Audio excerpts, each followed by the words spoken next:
একটা তরমুজের ওজন কত হতে পারে? 5 কেজি, 10 কেজি, বড়জোর হলে 15 কেজি। কিন্তু চীনে এবার এমন এক তরমুজ পাওয়া গেছে যার ওজন প্রায় 80 কেজি।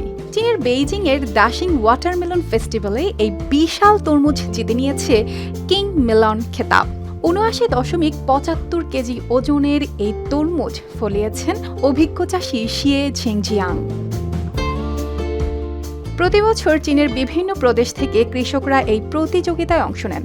এবারের আয়োজনে ছিল 250টির বেশি জাতের তরমুজ ও বাঙ্গি। তবে সবার নজর ছিল এই বিশাল তরমুজটিতে। ভিডিওতে দেখা যায় বড় একটি স্টলের ওপর রাখা হয়েছে তরমুজটি।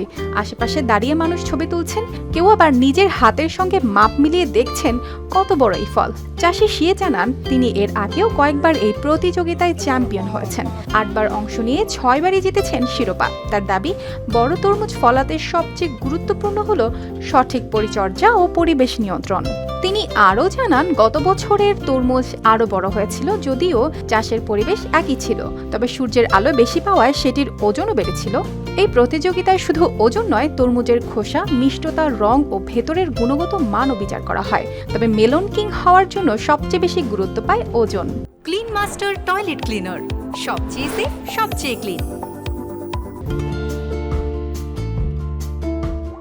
মজার বিষয় হলো, এই প্রতিযোগিতার ইতিহাসে সবচেয়ে বড় তরমুজটি ফলিয়েছিলেন শিয়ে নিজেই। সেই তরমুজের ওজন ছিল প্রায় 98 কেজি।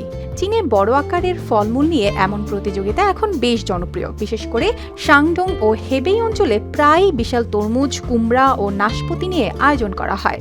আর এসব দেখতে ভিড় করেন হাজারো মানুষ। অর্পিতা জাহান, RTV।